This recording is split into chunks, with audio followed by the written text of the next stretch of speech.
अस्सलाम वालेकुम dear aspirant CSS PMS preparation के लिए मैं फ़ातिमा काज़मी आपकी खिदमत में हाज़िर हूँ। लेक्चर नंबर 9 के साथ हम सोशियोलॉजी के चैप्टर को कवर करने की कोशिश कर रहे हैं। सोशियोलॉजी के जो भी उन्होंने सिलेबस दिया हुआ है CSS वालों ने, उसके अकॉर्डिंगली मैं चाह रही हूँ कि मैं सारे सिलेबस को कवर करूँ।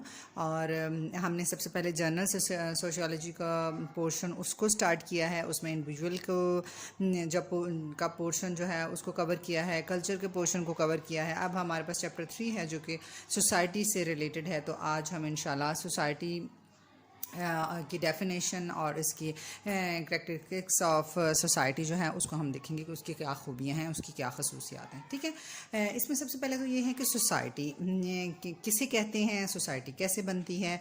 अब जो सोसाइटी का लफ्ज़ है ना, ये हमारे पास एसोसिएशन से बहुत ज़्यादा फेमिलियर है कि हम एसोसिएट करते हैं। हम एक से ज़्यादा लोग मिलके एक जगह पे तो हम एसोसिएट कर रहे होते हैं। तो इसमें ये है कि मैकेनियंस ने इसकी डेफिनेशन दी हुई है। वैसे तो बहुत सारी डेफिनेशन है, लेकिन इसका ये है कि इसकी डेफिनेशन बहुत इजी टू लर्न होती हैं एंड इजी टू अंडरस्टैंड होती हैं, इजी टू रिमेंबर होती हैं, तो इजी टू राइट भी होती हैं। इस वजह से मैं इसी को प्रेफर ज़्यादा करती हूँ और मैं ख़ुद भी यही मैंने लिखी थी, इसी की डेफिनेशन मैंने लिखी थी। तो इस वजह से जो मैकेनिज़्म की डेफिनेशन है वो मैं उस पर ज़्यादा रिलाई करती हूँ। तो उन्होंने भी बहुत आसान लफ्ज़ों में एक सोसाइटी को डिफ़ाइन किया है। A place with a designated border where people live, interact and share a culture. ठीक है, अब ये है कि एक डिज़ाइन होता है, एक कल्चर है, वो डिज़ाइन कर दिया जाता है, उसको अलॉटमेंट कर दी जाती है उस एक बॉर्डर के साथ। यहाँ पे ये ऐसी जगह है, यहाँ पे लोगों ने रहना है, इंटरैक्ट करना है और एक कल्चर है उसको शेयर करना है। जिस तरह आप बैंक देख लें, एक बैंक है, उसमें एक सब कल्चर होता है। कल्चर के अंदर कल्चर है, एक बड़ा कल्चर है, उसके अंदर एक बैंक का अपना कल्चर है, उनके एक अपनी एक बॉर्डर है, उनका एक अपनी बिल्डिंग है, उसमें वो लिव होते हैं, रहते हैं, इंटरेक्ट करते हैं, कल्चर को शेयर करते हैं, अपना काम करते हैं। इसी तरह इदारे हैं, गवर्नमेंट के बहुत सारे इदारे हैं, गवर्नमेंट स्कूल्स हैं, प्राइवेट स्कूल्स हैं, तो वहाँ भी अपने अलग से सोसाइटी जो है उसमें कल्चर को शेयर किया जाता है। तो हमने सोसाइटी की डेफिनेशन अब कैसे करनी है। A place with the designated border way people live, interact and share a culture. ठीक है, ये हो गया, आपको समझ आ गई। अब इसके बाद आप अपने लफ्ज़ों में भी इसकी 2-3 डेफिनेशंस लिख सकते हैं। जब आपको कॉन्सेप्ट क्लियर होंगे, डेफिनेटली आप खुद से बहुत कुछ लिख पाएंगे। इसमें आप वो राइटिंग भी डिफरेंट हो जाती है, आपका कॉन्सेप्ट क्लियर होना चाहिए। आप कोई सिनोनिम्स यूज़ कर रहा है, कोई किसी की मुश्किल लैंग्वेज है, किसी की आसान है, तो वो आ जाती है बात की बात।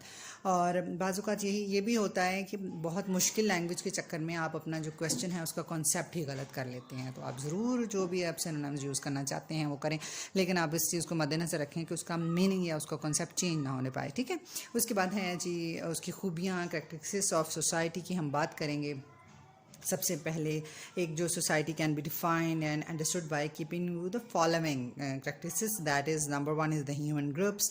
अब ये है कि जो सोसाइटी है उसमें बहुत सारे लोग जो हैं वो मिलके रहते हैं, ऑर्गेनाइज तरीके से रहते हैं, और वो एक सोशल ग्रुप के तौर पे वो उभरते हैं। तो वो एक सोसाइटी की ये भी खूबी है कि वो ह्यूमन ग्रुप्स से बना होता है, उसमें बहुत सारे ह्यूमन ग्रुप्स होते हैं।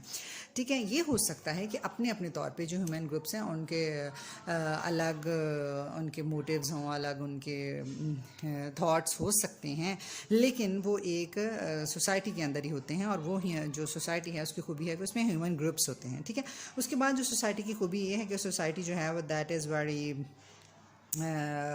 provide certain means to humans in order to satisfy their needs in a way that the social order remain undisturbed, and the people will be the satisfied. तो society जो है एक इस तरह की होती है कि वो satisfying होती है, वो disturbance society नहीं होती, ये उसकी खूबी है।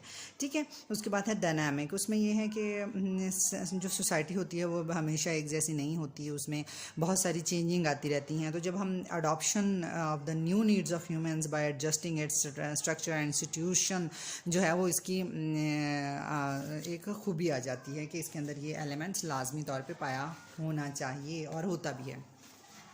उसके बाद है इंटरडिपेंडेंट। अब सोसाइटी के अंदर ये होता है कि सोसाइटी के अंदर जो लोग हैं वो एक दूसरे के साथ इंटरेक्ट करते हैं इकट्ठे के तौर पे भी, और एक दूसरे के साथ इंटरडिपेंडेंट होती है। किसी एक बंदे को एक चीज़ चाहिए होती है, दूसरा उसकी वो नीड पूरी कर देता है। तो हम विद इन द सोसाइटी हम एक ऑर्गेनाइज तरीके से जब एक दूसरे की ज़रूरियात को पूरा करते हैं और इंटरडिपेंडेंट होते हैं तो वो एक अच्छी सोसाइटी फॉर्म होती है। तो ये भी सोसाइटी की एक खूबी है कि वो इंटरडिपेंडेंट होती है। उसके बाद है जी कॉमन इंटरेस्ट हमारे पास आ जाते हैं। कॉमन इंटरेस्ट में ये है कि बहुत सारी वेरिएशंस भी होती हैं, लेकिन उसके बावजूद जो है वो सोसाइटी कॉमन इंटरेस्ट्स को अचीव करने पे ही फोकस करती है। उसके बाद है सोशल इंटरेक्शन हमारे पास आ जाता है। Society actually is a place where individual interact in a defined social structure. उसमें यही है कि हम अपने कॉमन सोशल इंटरेक्शन करनी पड़ती है, जैसे स्कूल हैं, कॉलेजेस हैं, यूनिवर्सिटीज़ हैं, बैंक्स हैं, और भी इदारे हैं। तो इसमें ये होता है कि सोशल इंटरेक्शन बहुत होता है। एक तो हेल्दी सोसाइटी के लिए भी होना ज़रूरी है, और दूसरा ये सोसाइटी की खूबी भी है कि उसमें सोशल इंटरेक्शन होता है। ऐसा नहीं है कि बहुत सारे लोग एक जगह पे बैठ जाते हैं और हम कहें कि वो एक सोसाइटी है। जब उनमें इंटरेक्शन ही नहीं है तो वो सोसाइटी किस तरह से हो सकते हैं। एक जगह पे रहना काफ़ी नहीं है, लोगों का वहाँ पे इंटरेक्ट होना भी काफ़ी भी ज़रूरी है। ठीक है, अब जो है फॉर एग्जांपल इंडिया में बहुत सारे लोग रह रहे हैं लेकिन वो इनका इंटरेक्शन ही नहीं है, तो हम उसको सोसाइटी नहीं कह पाएंगे। तो कोई भी सोसाइटी है वहाँ पे इंटरेक्शन होना बहुत ज़रूरी है।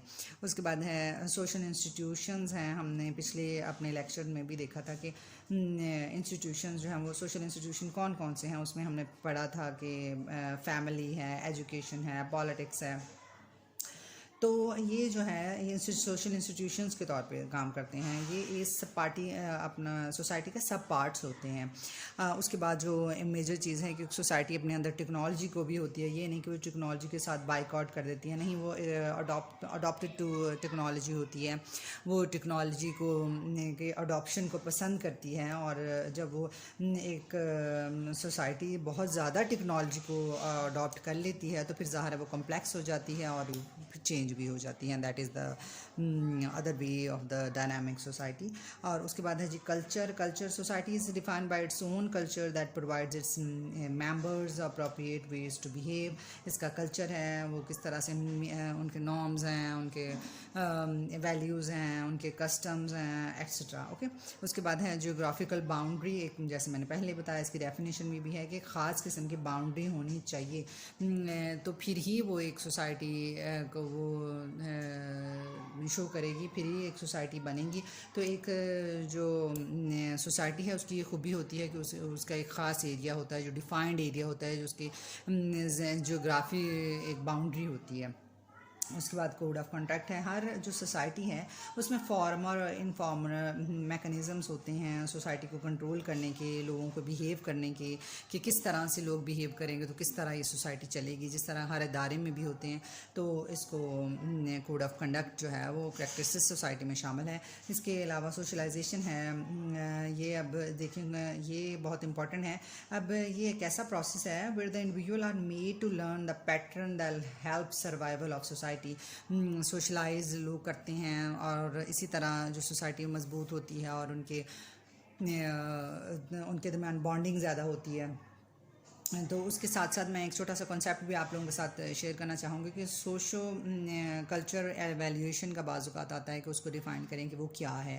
तो ये इसमें प्रैक्टिसेस में शामिल नहीं है, ये जो अभी मैं आपको बताने, लेकिन वैसे एक डेफिनेशन है जो कि आ जाती है कि इसके बारे में आप बताएं या क्या जानते हैं कि एवेल्यूएशन। लेकिन अब उसका कॉन्सेप्ट क्लियर होता है, लेकिन बाजू का डेफिनेशन जो है, अगर डेफिनेशन हम नहीं कर पाते, ठीक है। तो इसके लिए डेफिनेशन मैं आपको लैंस्की ने भी दी हुई थी, लेकिन मैकनीज ने भी इसको डिफ़ाइन किया है। इसमें वो लिखते हैं कि चेंज दैट अकर, आप लोग लिख लें बेशक, क्योंकि इसमें ये होता है कि अगर हम किसी और की डेफिनेशन कोट कर रहे हैं तो हमारे लिए ये भी बहुत ज़रूरी है कि हम उसी तरह जिन वर्ड्स में उन्होंने कही है कि वो डबल कोटेशन के साथ, उन्हीं के साथ ही हमें करनी पड़ती है। हाँ, अलबत्ता अगर हम अपना लिखें कि मीन इसका ये है, या हमारे नज़दीक ये है, या आपको इसकी ये समझ आई है, तो उसके लिए फिर वो सेम वर्ड्स का या डबल कोटेशन का होना ज़रूरी नहीं होता, ठीक है। और सोशल कल्चर की डेफिनेशन मैं बताना चाह रही थी कि changes that occurred as society gains new technology technology के आने की वजह से जो भी चेंजेस होते हैं सोसाइटी में, उसको सोशल कल्चर एवोल्यूशन के ज़रिए उसको चेंज इन सोसाइटी कहते हैं। और उसमें हमारे पास बहुत सारे चेंजेस हैं, जिसमें हंटिंग था, आपकी पेस्टोरल सोसाइटीज़ थी, एग्रेरियन सोसाइटीज़ की बात भी हुई थी, इंडस्ट्रियल सोसाइटी की बात भी हुई थी। एक्चुअली ये जो है आगे इसकी सब टाइप्स इस कदर इंपॉर्टेंट नहीं है, बस इनके कॉन्सेप्ट समझना कुछ ज़रूरी थे, वरना मैं इसके बारे में डिटेल वीडियो बनाती। लेकिन फिर भी अगर आप लोग की डिमांड होगी तो मैं ज़रूर इसके बारे में एक्सप्लेन करूँगी। ये बहुत ईजी हैं, तो इसको आप अच्छी तरह से देखें। इसकी अगर आपको तैयारी करें, और टेस्ट सीरीज़ भी हम इंशाल्लाह शुरू करेंगे। कोई चीज़ आपको समझ नहीं आती आप मुझे कमेंट में पूछ सकते हैं, और इंशाल्लाह अगले लेक्चर में फिर मिलते हैं। बहुत शुक्रिया, अल्लाह हाफ़िज़।